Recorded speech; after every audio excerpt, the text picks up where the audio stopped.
It's nice, you are a good audience. यार तुम्हें ऐसा नहीं लगता जैसे कि जैसे जैसे उम्र बढ़ रही है ना, जिंदगी डिफिकल्ट हो रही है ना? लाइक 24 साल की एज क्रॉस करके मुझे ये तो पता चल गया, देखो adulthood is difficult, you know. तुम्हें लगता है अडल्टहुड इज़ डिफिकल्ट? लाइक 24 साल की एज क्रॉस करके मुझे ये तो पता चल गया, देखो जवानी जाने मन तो नहीं है, और अगर है तो we all are in toxic relationship. बचपन बढ़िया था यार, मस्त पार्ले जी खाते थे, लगता था जी माने जीनियस, लाइफ वॉज गुड। जब से जी माने जी स्पॉट पता चला है ना, जिंदगी झंड हो गई, ना जॉब मिल रही है ना ब्लो जॉब, स्ट्रगल चल रहा है बस। बहुत है यार, अडल्टहुड बहुत डिफिकल्ट है यार।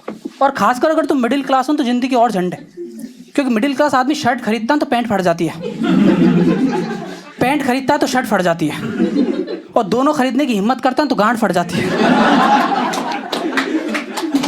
ये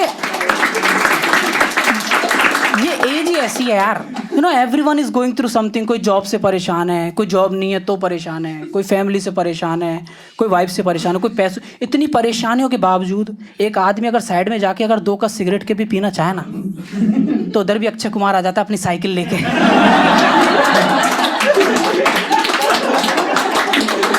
कि जिंदगी फूफू करने में नहीं है, ये तू तारू काम करने लौड़िया ना। सबको पैड बेचने, इसको सबको पैड। इसका बस ना चले वरना मोदी जी को पैड बेच दे। मोदी जी ये यूज करो, इससे क्या खून के निशान आसानी से छुपा लेते हैं।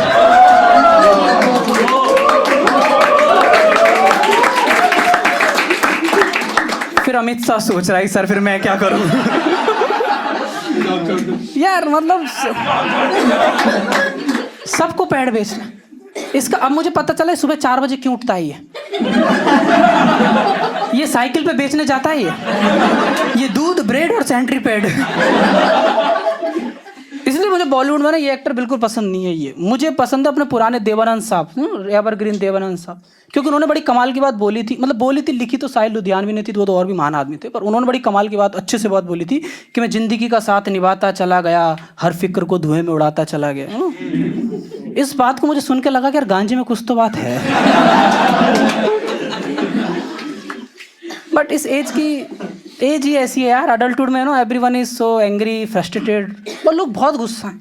और ज़्यादातर लोगों को गुस्सा पता है सड़क पे दिखता है, खासकर जब तुम देखोगे ना। जैसे मैं अपनी गर्लफ्रेंड के साथ में क्या है, बाइक पे जा रहा था और मैंने हल्की सी स्पीड तेज कर, पीछे बैठी थी, और हल्की सी स्पीड तेज करके ऑटो वालों को ओवरटेक कर दिया। तो ऑटो वाला उतरा और चिल्लाया क्यों, हीरो माल बैठा रखा है तो क्या तेज चलाएगा। स्टार्टिंग के 5 मिनट तो मुझे लगा कि भाई कॉम्प्लीमेंट दे रहा है। फिर मैंने अपनी गर्लफ्रेंड की तरफ देखा, देखो माल तो ये नहीं है, ही सीरियस। पर मेरी गर्लफ्रेंड गुस्सा हो गई क्योंकि वो भी तो अडल्टहुड में है ना, वो भी बहुत ऐसे।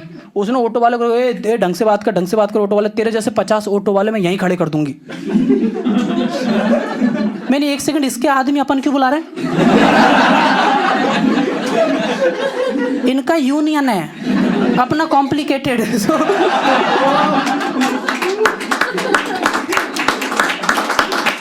बहुत गुस्से हैं यार लोग, बहुत गुस्से में होते हैं। और शायद अदर स्टेट्स में, गुजरात में तो फिर भी लोग प्यारे होते हैं, इतने गुस्से नहीं होते। लाइक यहाँ पे गुस्सा होते हैं बट सार्केज़म से निकाल लेते हैं बात।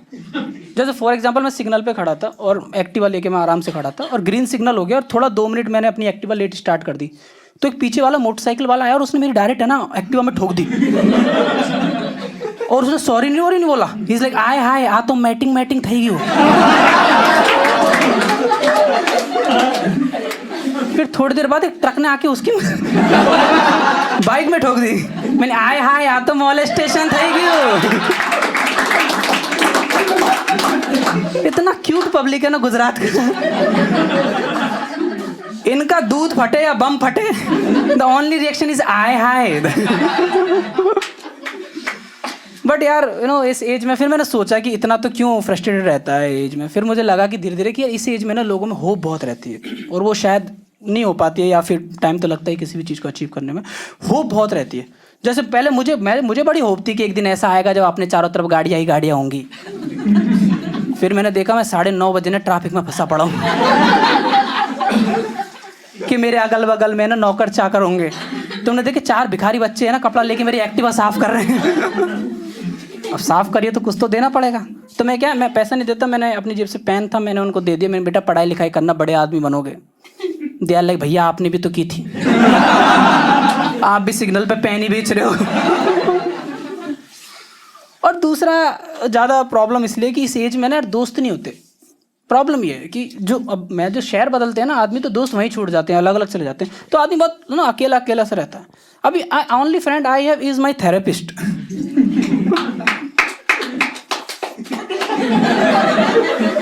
To depress audience spotted.